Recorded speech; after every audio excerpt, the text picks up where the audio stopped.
from commitment.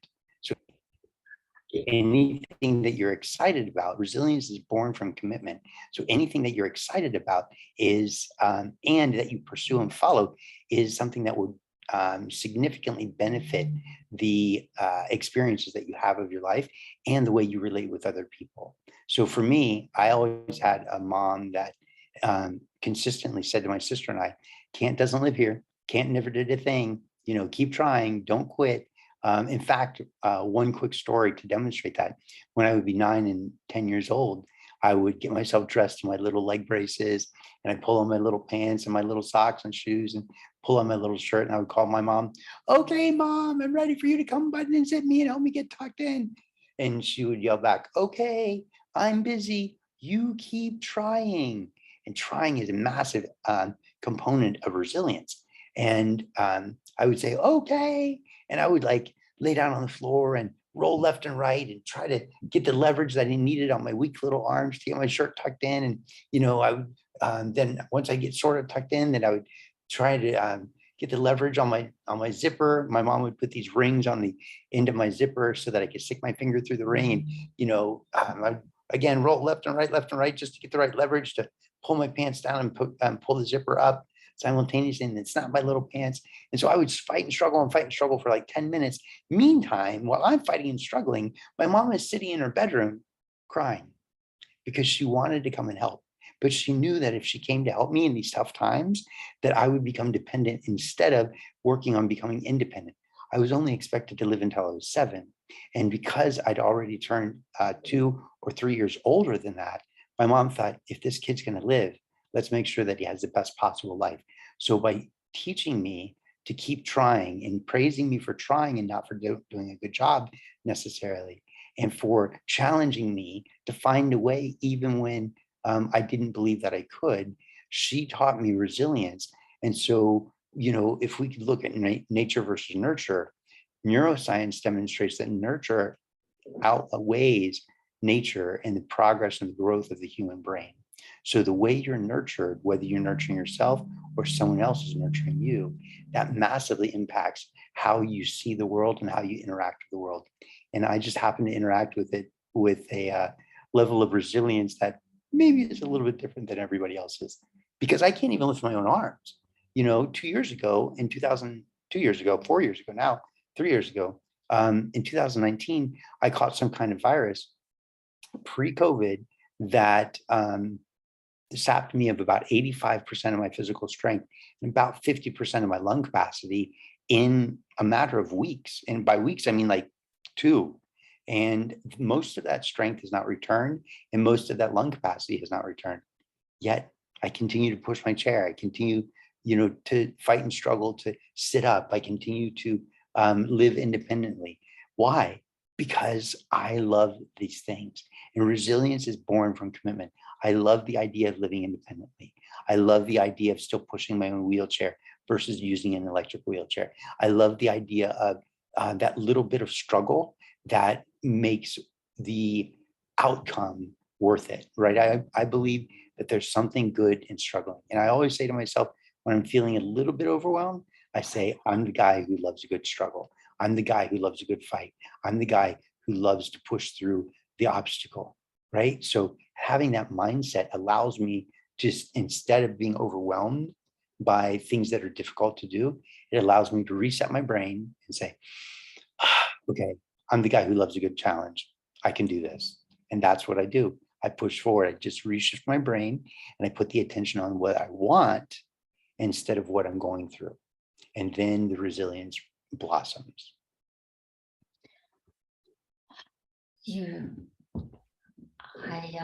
I have a bit lost for words, to be honest, with sharing that story.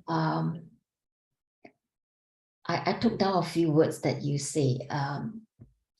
I don't know whether the people joining us is aware of your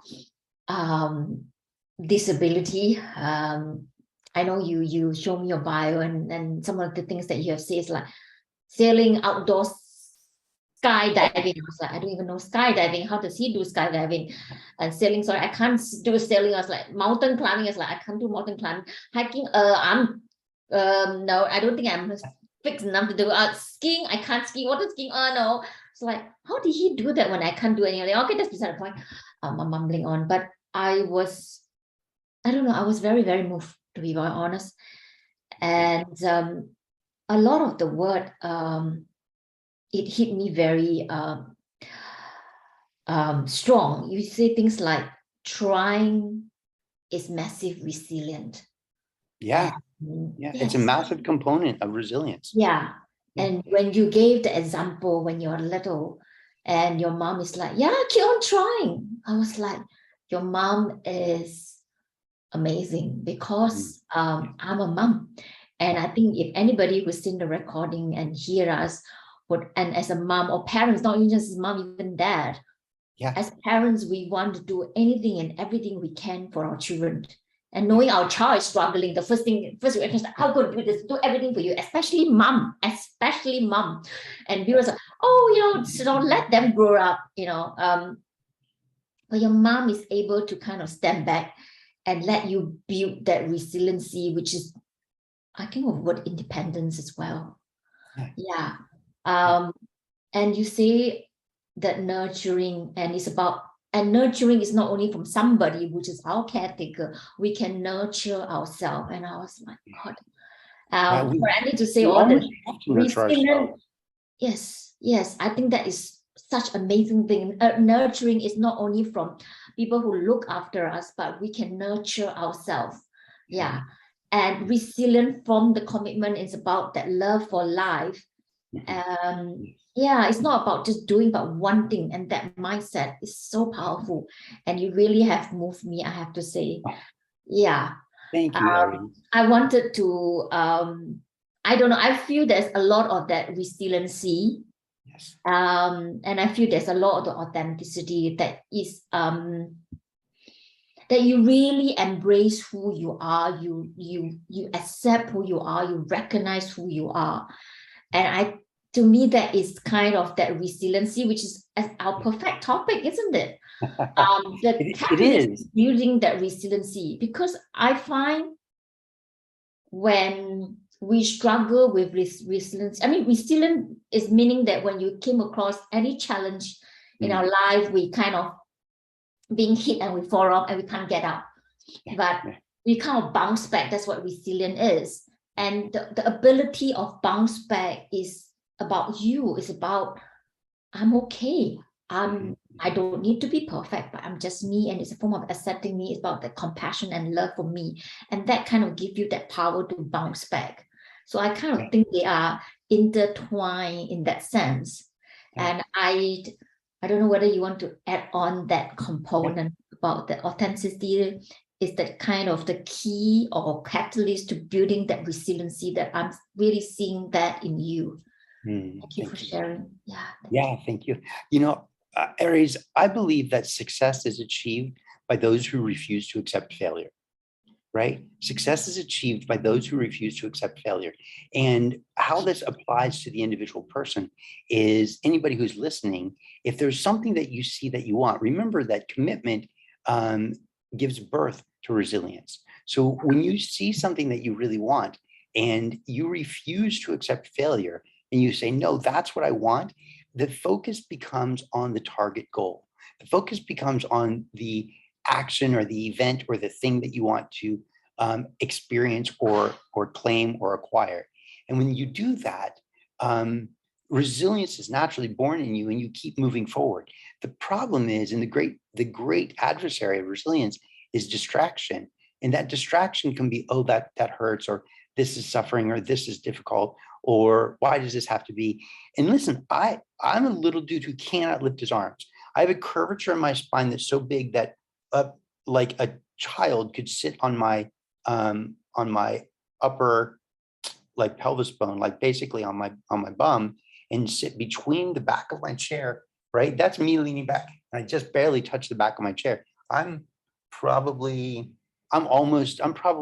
11 inches away from the back of my chair.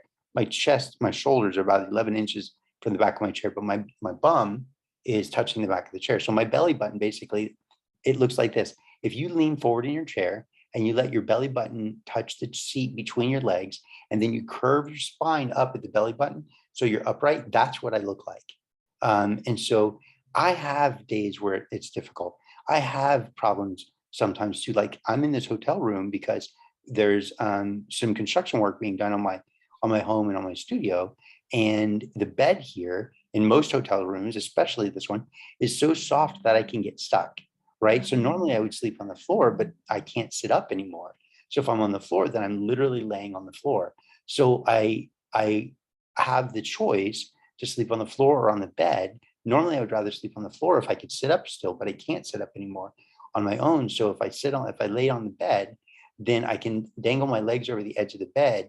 And if I need to sit up, I just scoot my butt little bit by little bit by little bit, using my head and my shoulders and my hips and my spine until my hips go over the edge of the bed. And then I basically fall over the edge of the bed and land on the floor. And I try to cross my legs as I go down. So I land sitting up, and if I land wrong, I like go forward a little too far and I go face down, butt up, but as long as my hips are in a good position, I can sort of like rock myself back to a sitting position again.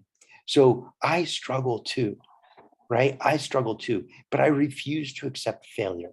I don't know how I'm going to do something sometimes, but I know that because this is what I want, I'm going to figure it out. And this is as applicable for anybody and everybody. You can either accept the conditions that you're in, or you can say, nope, how do I find a new way around this? I mean, like you said, how does this guy skydive? It's basically, the truth is, it's basically like being kidnapped by a guy with a parachute on his back. I get strapped to the front, and when he goes, I go, no matter what I want. So we find a way.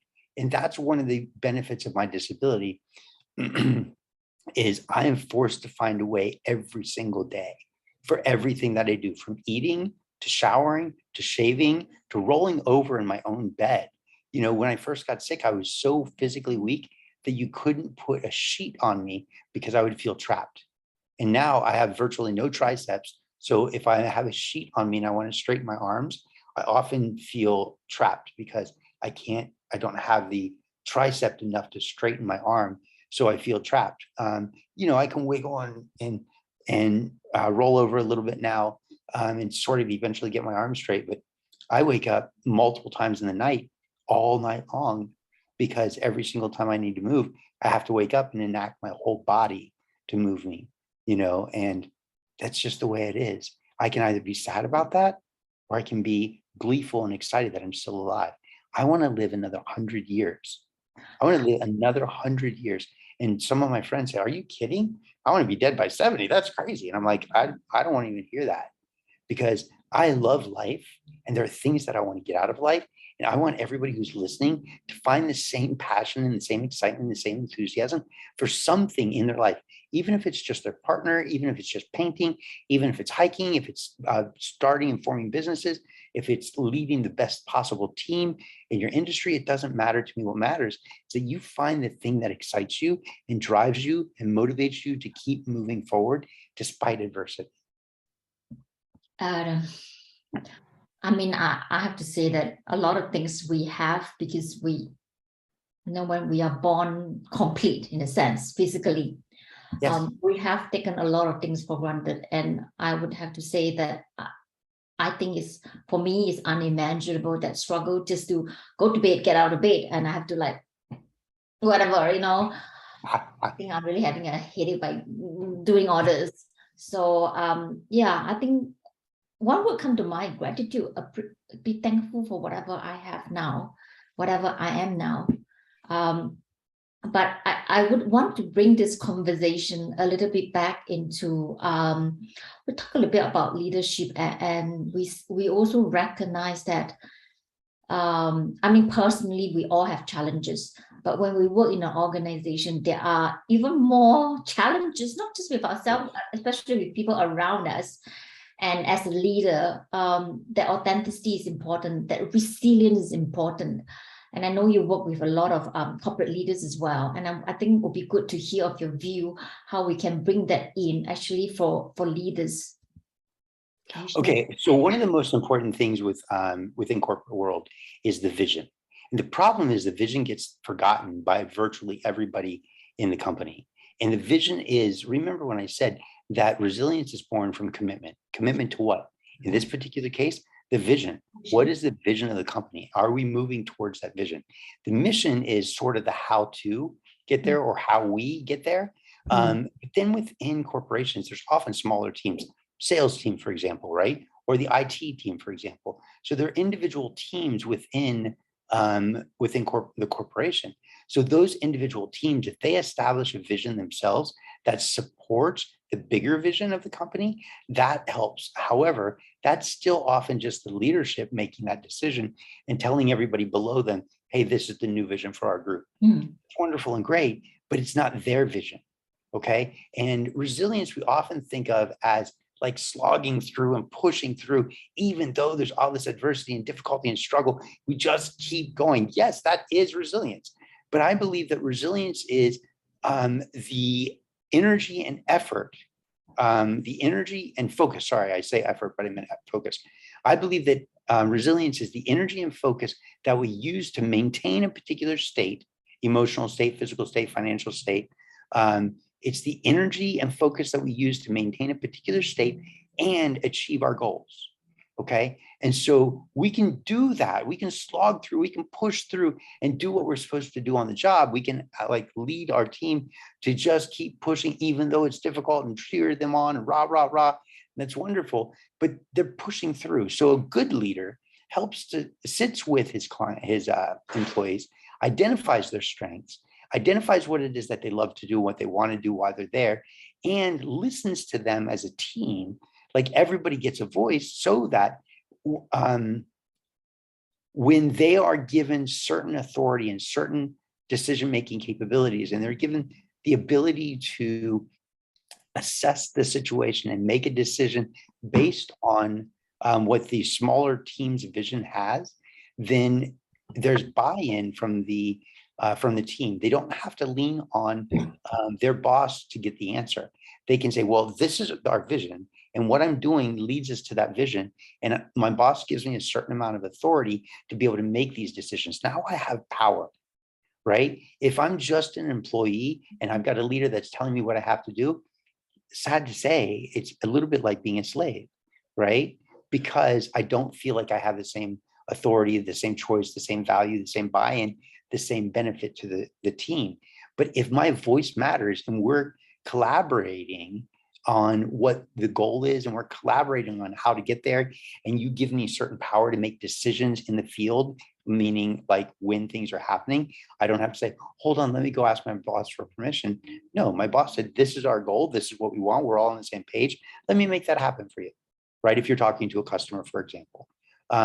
That's part of what happens in IT and in engineering, for example, is they're given this level of freedom and creativity to actually create this end goal.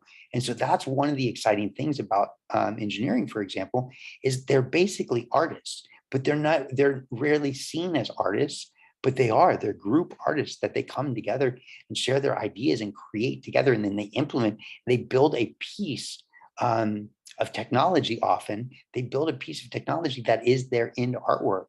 It's not just like one person with a paintbrush like me, it's a group that has an end result. So resilience occurs. We often think, again, let me come back to this to wrap up. We often think that resilience is slogging through, but resilience and willpower are finite energies. They will become exhausted, or they will exhaust.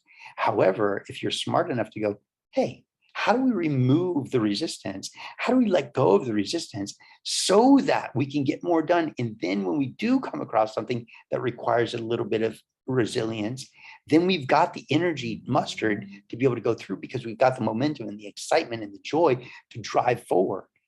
And so I think that that's incredibly important for us to recognize, that we want to remove the resistance. We want to remove the difficulty. I believe that life is not about having the courage and endurance to push on when things get difficult. And this applies for corporations and corporate leaders. Life and business life is not about having the courage and the endurance to push on when things get difficult. It's about letting go of and releasing everything making it difficult, so that you can continue to move forward towards what it is that you want on a bigger, grander scale and still have energy at the end of the day. It's not about like the end result. It's about the end result and having the energy to be able to do something with that end result. It's about life. I like the one. It's not just the end result, but the end result with that energy. And indeed, we all think about resilience when you bounce back. It's about the endurance. It's all about the courage. But you have really given me the flip side of that is about letting go of the difficulties where you remove the resistance. And well, I'm not seeing any questions from anybody. We have quite a few joining us. Oh, good. You are. I like to put in this angle that, resiliency is also help with being when you're able to let go and remove that resistance, it's kind of being very agile. You can respond quickly. And the resiliency, I think like what you said earlier, is also impact how we think, we feel, we perform, and how we engage our team. And all come from that, the authenticity of that, I'm being open and being honest and holding my integrities, my moral, and I kind of see that kind of link up together. Yeah, absolutely. And I mean, you have the same idea. It's the same principle within business, right? If you're linking resilience to your authenticity, you don't have to do any linking at all, because as long as you are moving honestly towards something that you love and that excites you, you are operating with integrity. Authenticity is like the core of who you are and what you believe in, what you want. Integrity is utilizing that authenticity in your everyday life. Integrity is the application. Integrity is the verb. Authenticity is the noun, right? So I love it. So the moment we take that authenticity and we turn it into integrity, we've verbalized it. We've turned it into a verb. We've given it action and momentum. So now we just want to make sure that that integrity is something that still is actually integrity. It's still in alignment with our authenticity, what we really want. The resilience naturally comes. And the problem is that so many people get distracted or defeated by pain, fear, worry, doubt. Let me tell you a quick story. I am a little bit crazy. As you might know, I jump out of planes, indoor skydive, aqua jetpack, I love these crazy, my friends have dropped me over the edge of the Grand Canyon. I love these kinds of things. And so one day a friend and I decided to harness his dog to the front of my wheelchair. He had 2 Rottweilers, and he has Callie and Oslo. Callie was the little girl. If you can say little when you're talking about a Rottweiler, they're pretty big dogs. So we harnessed Callie to the front of my wheelchair, right? And my friend, walks about 10 feet away. And while he's harnessing her, her little tiny thumb of a tail is like wagging. She's so excited that Dad's so close to her, right? And she knows that I'm there, and she keeps looking back at me and doesn't really, care that much about me. She's sweet to me, but she doesn't care that much about me. She's just madly in love with my friend, right? Her owner. And so he walks about 10 feet away and he goes, "Come on, Callie, come on," right? And she stands up, getting all excited. Her little tail is wagging, her little bum is wagging. She's so excited to go to him. And as soon as she starts to take a step, she feels the weight and the resistance of my wheelchair, and she sits down. "Come on, Callie, come on, Callie, come on, you can do it, girl, you can do it." She stands up, her little tail's wagging, right? She takes a step, she feels the resistance, she sits down.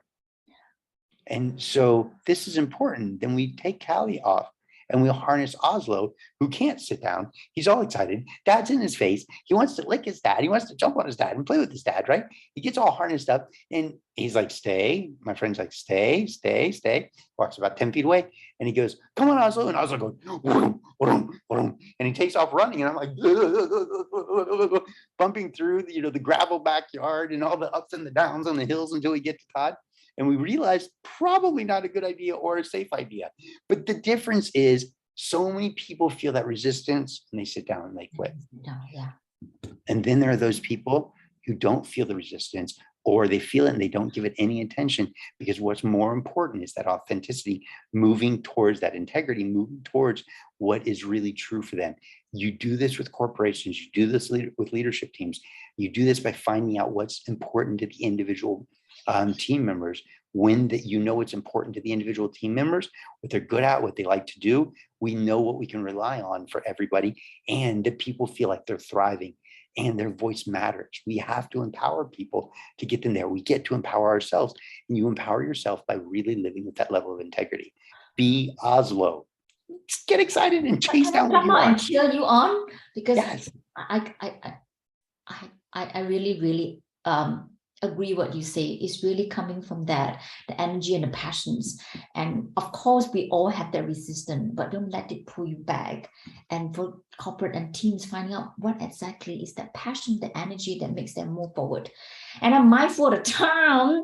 I have one last question to wrap up is, because this series is called Authenticity and Inclusivity, so I want to wrap up a little bit about, when we have the resilience, it's part of the authenticity, the natural result into resilience. Where does inclusivity come in? And I give you 2 minutes. Great. Okay, perfect. No problem. I'm going to start with inclusivity by talking about the word decision. Because if you look at the word decision or the word decide, it comes from decidere, right? Latin, and it means to cut away from.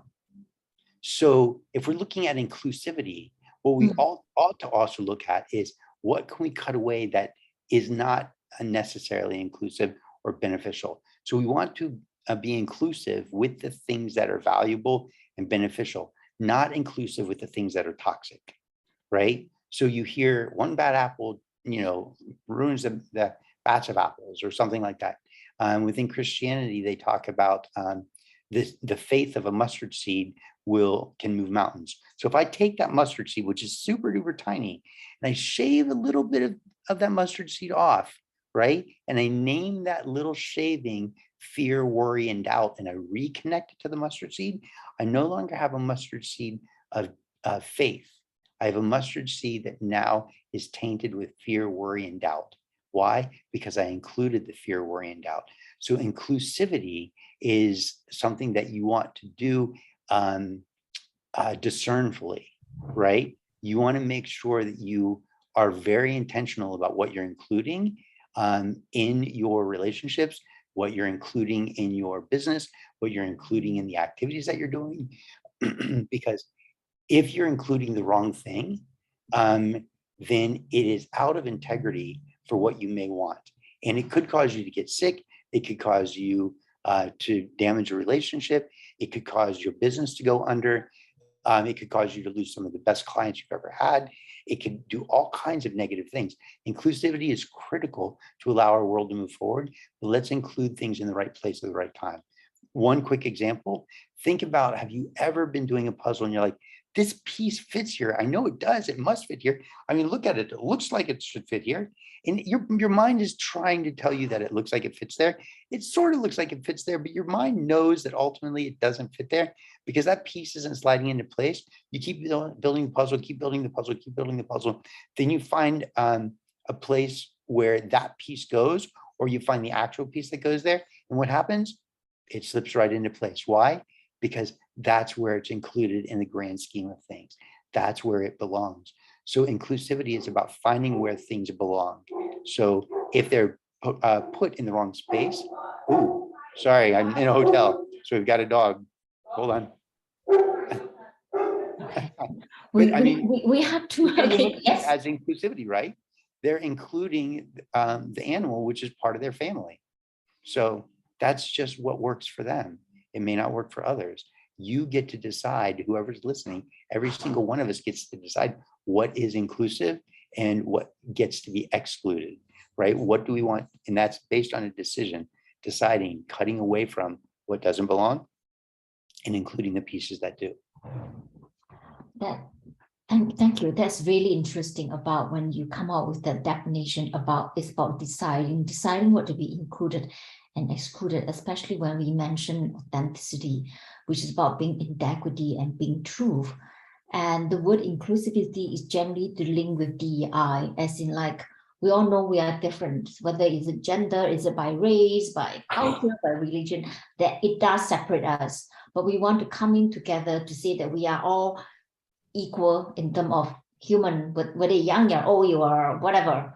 So that's why there is the inclusivity. Today we have a different view. Is about when the inclusivity doesn't mean you have to accept everyone, but rather to understand that people does come together before, not based on that outward, but rather based on what is that inside, and having that choice, not about discriminating. Oh yeah, you are of a different colors, you are a different gender, you are whatever, I'm going to exclude you. Not on that basis, but rather based on the authenticity that we all, because none of us, the world is so big, right?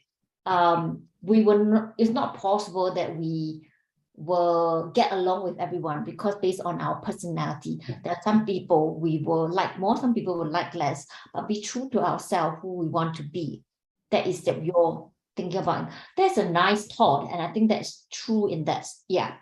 Think about this, right? What if there's somebody that's in a relationship, a romantic relationship, and one of the partners is physically abusive? We don't want to include them in the relationship any longer. However, let's say that physically abusive person realizes that they don't want to include that as part of their personality anymore.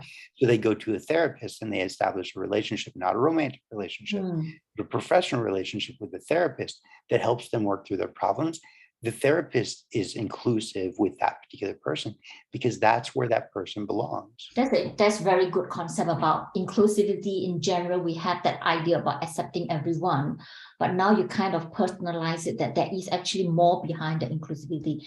And I have to close this call because we're 5 minutes past, and I really, really thank you for sharing so much wisdom with us. I really enjoyed this conversation, and I hope people, thank you for staying with us, even though you guys are not telling me who you are. And if you want to have any comments after that, you're still welcome, right? Well, I'm going to close the call, and thank you again. Thank you. It was my pleasure. See you then. Bye. Bye. Bye-bye.